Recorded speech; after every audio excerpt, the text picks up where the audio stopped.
Okay. Hey, hold on. I'm still connected to my Bluetooth. Hold on. All right, can you hear me now? Yes, I sure can. Can you hear me? Yes.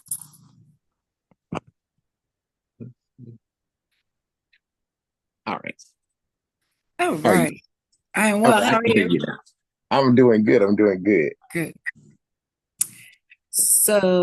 My name is Sarah Kalunga, and I want to let you know that I'm recording this. That's okay, right? Yes, I read all the Okay, instructions okay, and okay. everything. So yeah. Yeah, my name is Sarah Kalunga. I'm in Dr. Gwynn's graduate class, and she presented us with an assignment to do these interviews with people who are from rural or urban communities or hot springs. And you are the person that is from Hot Springs. Yes. I chose Hot Springs just to get a little bit more familiar with how things are ran over there and how they go. So, can I start asking my questions? Yes. Is there anything you want to know about Hot Springs first or anything? What is your intake on Hot Springs, or how do you feel Hot Springs is? So well, I grew up in Hot Springs. I'm not a resident of Hot Springs technically, because I live in Little Rock now, but I still do a lot of stuff with Hot Springs. So I'm still involved in the community. I still serve on different boards and different things. So, and plus my parents both still live there. So, and I use their address as my permanent address. So yeah. So, but my take on Hot Springs is like any other city, every city is unique. And so we call ourselves a city where in most cases people would say, oh, you just a hired town. But we call ourselves a city because we have more stuff to offer than the towns around the state because we are the county seat, so therefore we house the courthouse. We house all the stuff that all the little cities, the little towns would come to Hot Springs to get like their assistance, their revenue, the DHS office, all of that stuff is housed here in Hot Springs. We are mainly a tourist focused area. So a lot of our revenue comes from tourism. Then we have a casino here, and then we have three lakes here. And so that would usually brings people to town. We have a couple of museums. We have a theme park, and so we have things that people will want to come to the city for. For our community, we have 7 school districts that is in our county.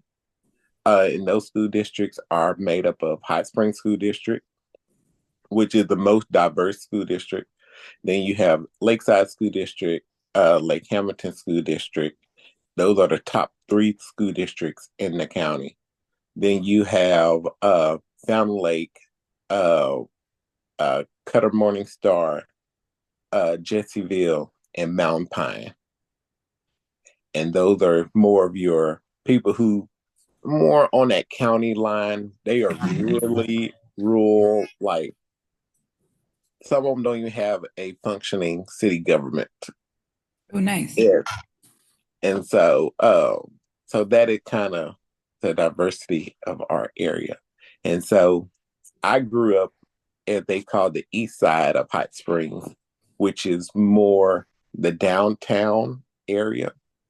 And so when people think of downtown, they think of downtown like, okay, this is where the big buildings, all the skyscrapers and stuff. Hot Springs downtown is you would never find another downtown like Hot Springs downtown because it's very unique. So my perception of downtown areas is different than what most people downtown areas are because our downtown area is more you can walk down the strip. Our downtown area encompasses a national park, so it's a lot of historic buildings in downtown, and so people just go down there just to hang out. That where they have most of like the festivals, most of the community stuff. It's just a unique downtown because on one side is a national park, on the other side is the city stuff, and so you just find things that are very unique to our area, and they focus more on like the arts and gallery walk type stuff. So where you think some people downtowns are like Memphis downtown or like Houston downtown, where oh it's nightlife bustling and everything. It's not that type of downtown. They do have nightlife stuff, but it more focused during the day and it more of like you get to just hang out. You can park close to it, everything. We used to hang out downtown when I was in high school. And Yeah. so because we could just walk and not disturb the peace. What's the weather like? So like I said, it is very unique. So like today, it is cold. Yeah. Like it is cold today. Tomorrow it liable to be short sleeves tomorrow. So the weather always change in Hot Springs, but we do have our designated season of like anywhere else. And we nestled between two mountains. So sometimes our weather is very unique. So we have a lot of views and get to see the different changes of the seasons and foliage. Like we don't get like super cold, like where the lakes freeze over, but we get Yeah. cold enough. So why exactly do they call it hot springs? It is hot springs due to the hot springs that come out of the earth. So, so we have in Arkansas, we have two cities. We have Hot Springs, and then we have Eureka Springs. Mm. And the difference between the two is in Hot Springs, our water come out the ground hot, where in Eureka Springs, the water come out the ground cold. And they are springs. They are natural springs that just come up from the earth. And so it is said that those different natural springs, I forgot how many natural springs there are. If you Google hot springs, it would tell you how many natural springs we have. And they all pose a healing power. So in the 1800s and the early 1900s, hot springs were known for that. People would come to hot springs to get healing from different diseases, different things, because the thermal water was said to have healing powers. Is that in both springs or just in hot springs? They just in hot springs. Is it because the water is actually like hot? It's like It's warm. hot. Yeah. Yeah. It is hot water. Like you can literally take a comfortable bath with it. That how Do they hot it is. allow people to? No, they do not. But Can't get in the water, right? people have done it before. Yeah, because they do that like in France. Since the water is like so like healing, they'll go and dip in the water and they Mm-hmm. actually allow them to at certain like places in France. But since that's like a natural I would figure that if people are going there for like the healing, they would try to submerge themselves in. Right. So, I mean, they have different things throughout town that showcase that hot water and different fountains and stuff. But I know they lowered the water level in those fountains so people would not bathe in Take there. it and stuff.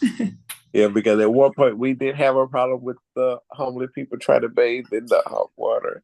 So, I mean, which is natural, but when you're a tourist city and you driving downtown and you see a half naked man in a spring, you gotta bring attention. Yeah. So during the winter, does it also stay hot? Yes, it stay hot all year round. Nice. Okay, There, cool. and we have a little water station throughout the city that you can get free water. And it's spring So water. yes, so my great grandmother, she used to load up her trunk with all the gallons and just go to the hot spring to fill the jugs up. Oh, People nice. would drink that water. So a lot of times when you have people have like the little water dispenser in their house, they usually filling up the jugs and putting it there Oh, nice. because I mean, it is very it filtered, it clear, and everything else. Yeah. Do they Uh, charge you? no, it is free.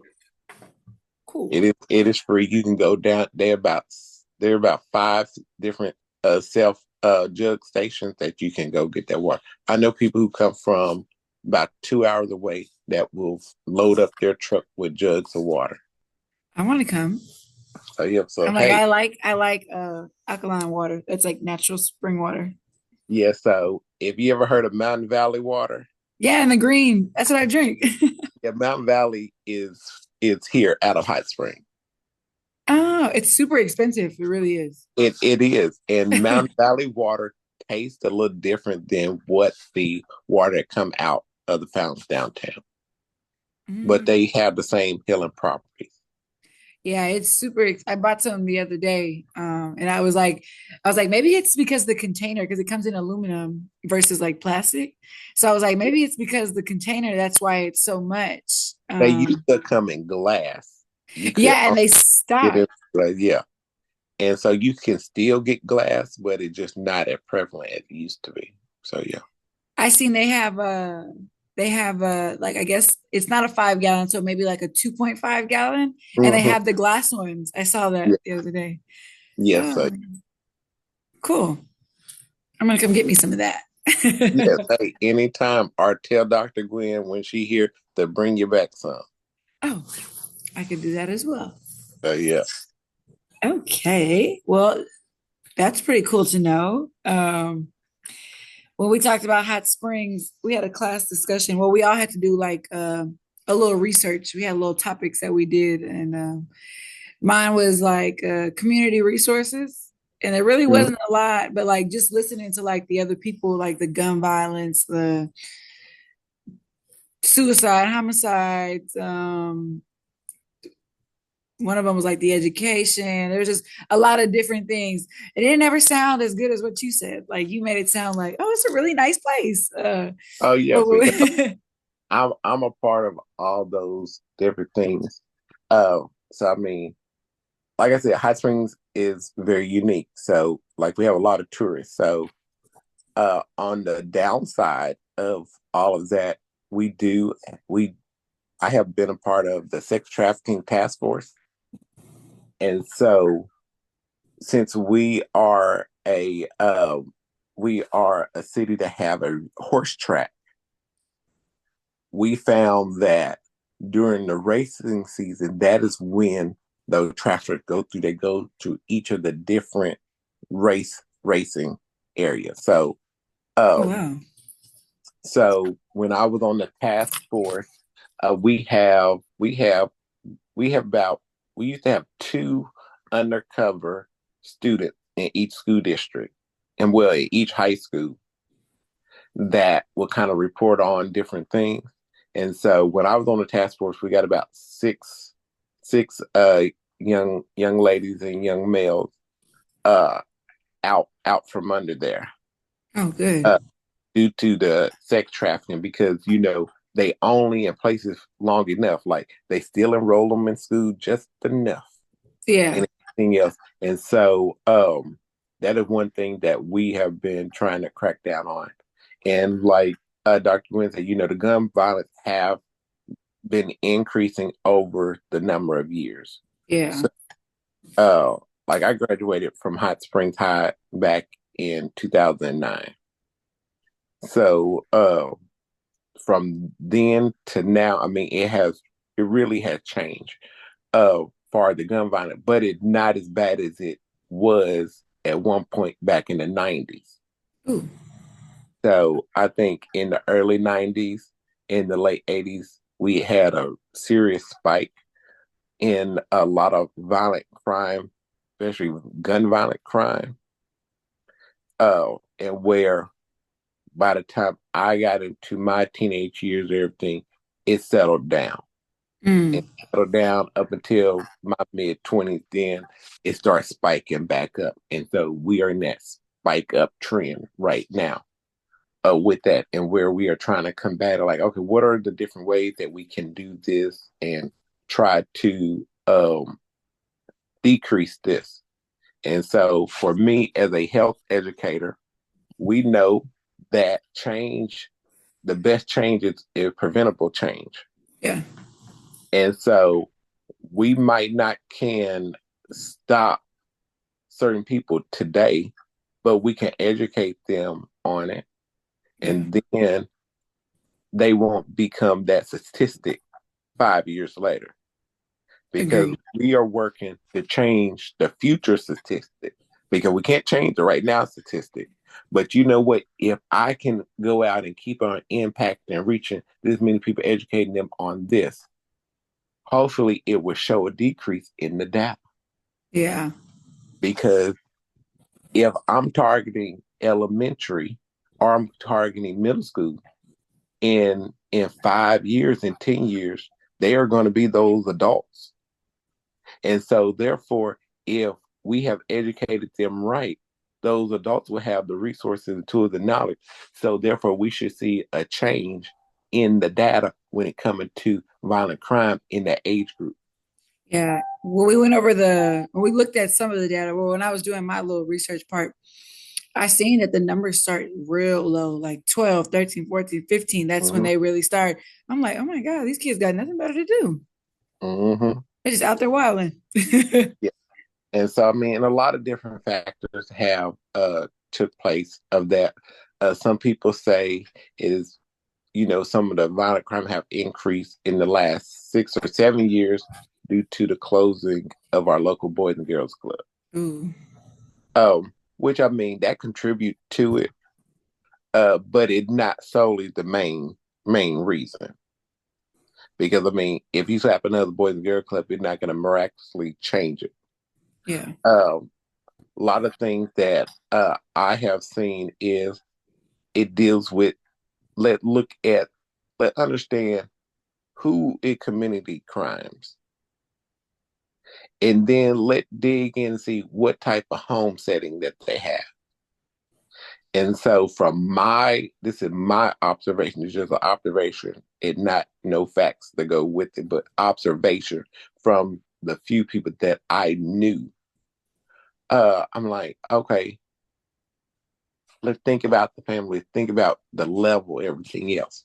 And so when I start analyzing that, I'm like, okay, these are people who are notorious of not really respecting other people's property, are not are their family don't have a sense of respecting just people in general or something.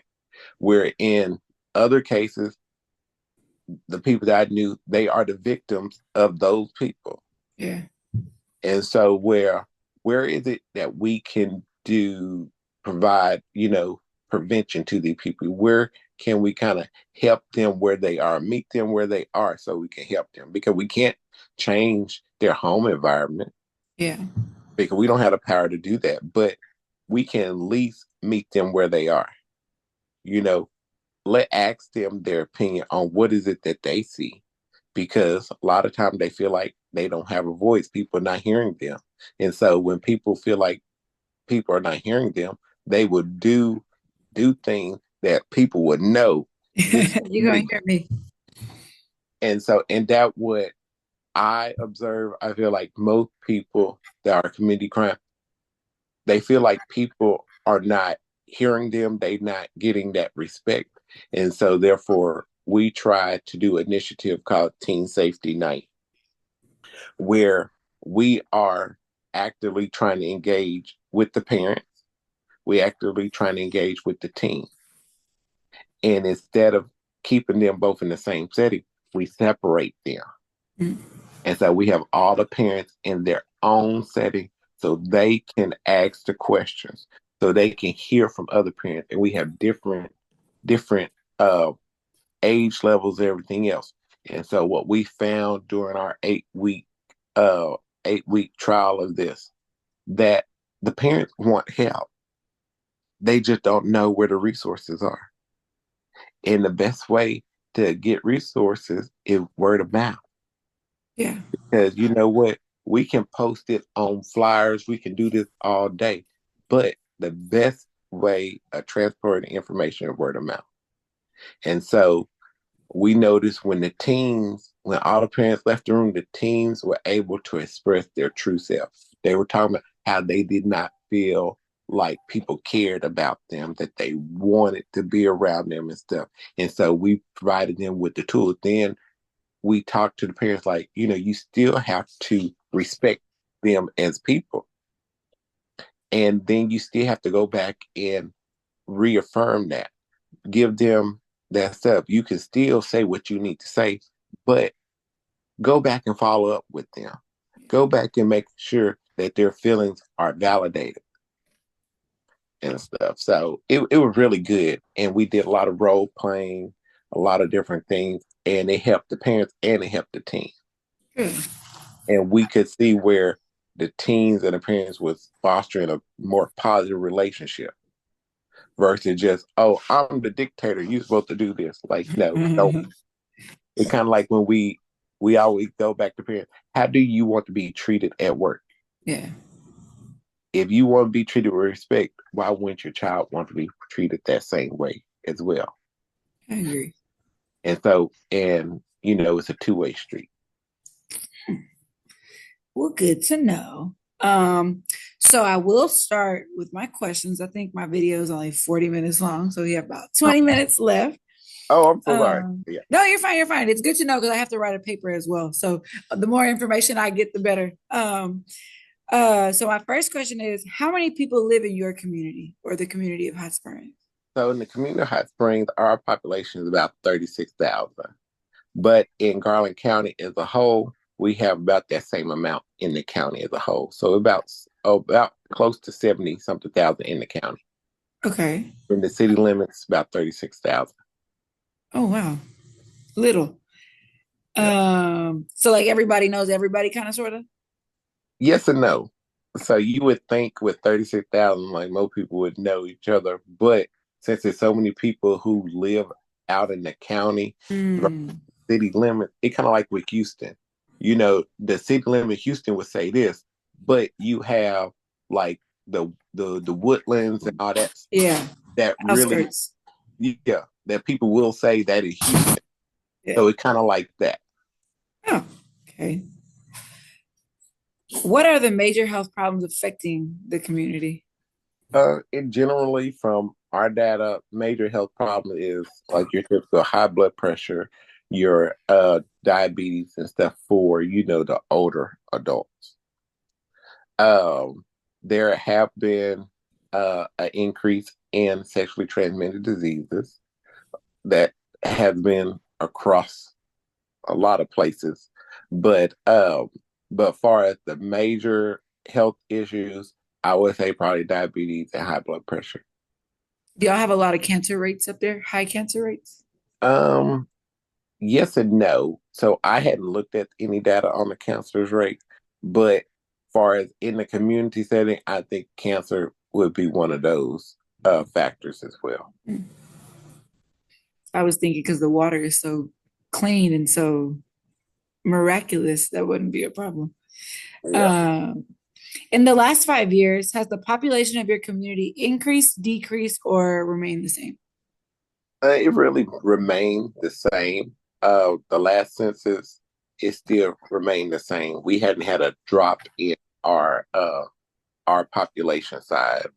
Um, because like I said, you have county and you have city now. The county has seen an increase in, more housing being built, more people moving in.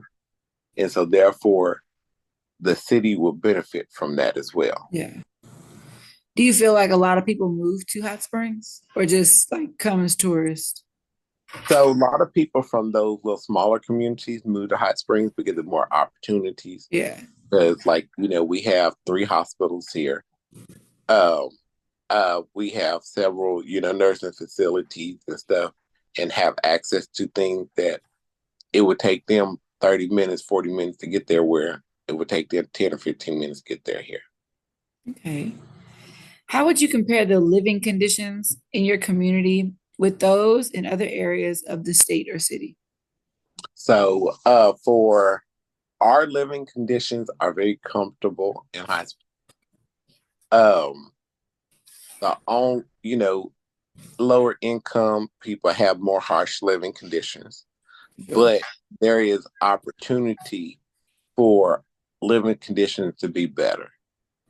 So, every community gonna have an issue with, low, poor housing and stuff at some certain extent. But I know our city and our community have made it an effort to try to increase those and try to decrease those disparities amongst Right. those populations. So, so like right now, the city received a $700,000 grant on trying to convert some of the older buildings into affordable housing, Oh, nice. and they redid. They have over the last 10 years they have renovated all of the affordable housing apartments Cool. throughout the city. So the living conditions will be better. It's just still housing. Mhm. That's not bad. What is the quality of healthcare services in your community, and how accessible are healthcare providers, hospitals, and clinics? I know you said there's only 3 hospitals, but what else do y'all have? So I mean, we have several convenient care clinics throughout the city. I think we have a total of 5 of them, and so it has improved a lot from 2000 to 2024. It have improved a whole lot because I remember a time point that you just you just stuck with who you have where now more accessibility. So I'm part of an organization called the Giving Team. And so that one of the things that we do once a month is provide the resources to the underserved or marginalized community. And so we see on average every month 200 individuals automatically who where they have the opportunity to get their blood pressure checked, have the opportunity to get their eyes, get their ears, all that, get those services Oh, nice. if they don't have. We do have the charitable Christian clinic where families can go and get free health care if they need, and doctors volunteer their time for that. And then we have local health clinic. Nice. Okay. What role does public transportation play in assessing health services in your community? Do y'all have public transportation? We do have public transportation, but our public transportation on a run for 12 hours out the day. So it runs from 6 a.m. to 6 p.m.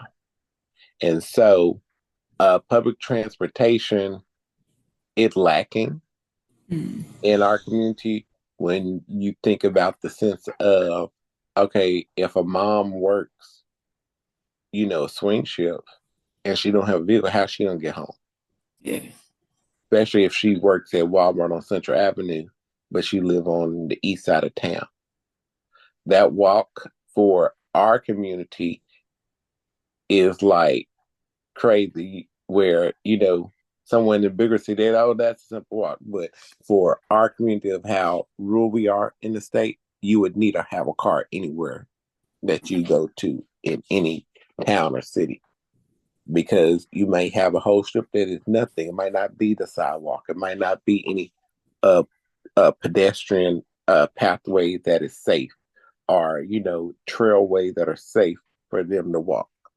Uh-huh.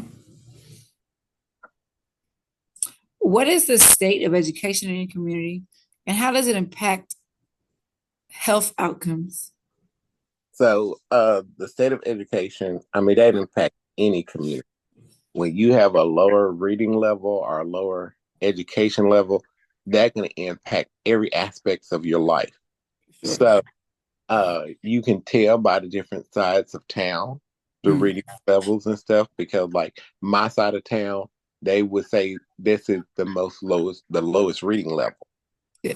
because you do have some dilapidated housing and stuff there, but also in a sense, this is the original part of town too, so it kind of goes with the territory. The original parts, people move away, things happen, and stuff like that. So, which which is essential to almost any community, but the educational level play a big role in that, far as like the schools, everything else, and how to prevent that violent crime and stuff. Because people do not have a higher education, they tend to do, more impulsive things Yeah.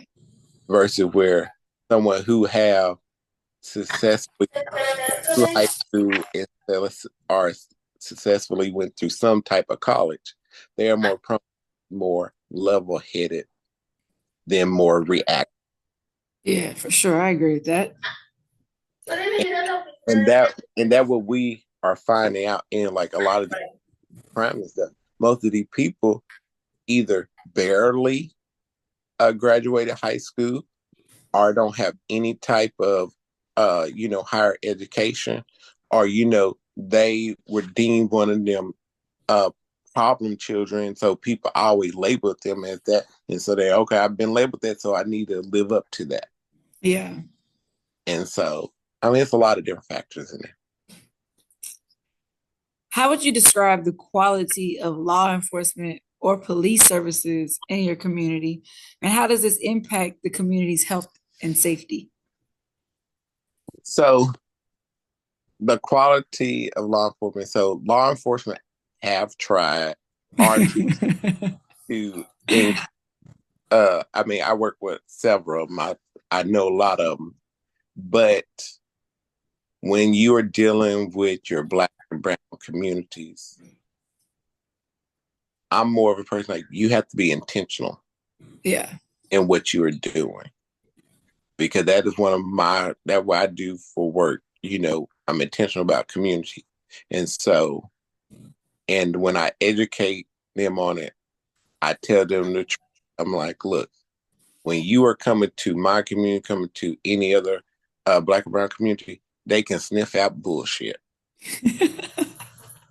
And so don't bring the bullshit over there. Be honest, be truthful, and foster a relationship with people. And so the city and the police department are trying to foster a relationship, just like with anything, everything else. I mean, it can be better, Yeah. but there is a trying of it, because it could be like, oh, we don't want to try to figure it out. And so we do try to work with them to try to, bridge that gap. And they have been better about that, because they have hired Latino and Hispanic individuals to be those community resource officers, where Nice. people of a different race actually, on the Want forces. to engage.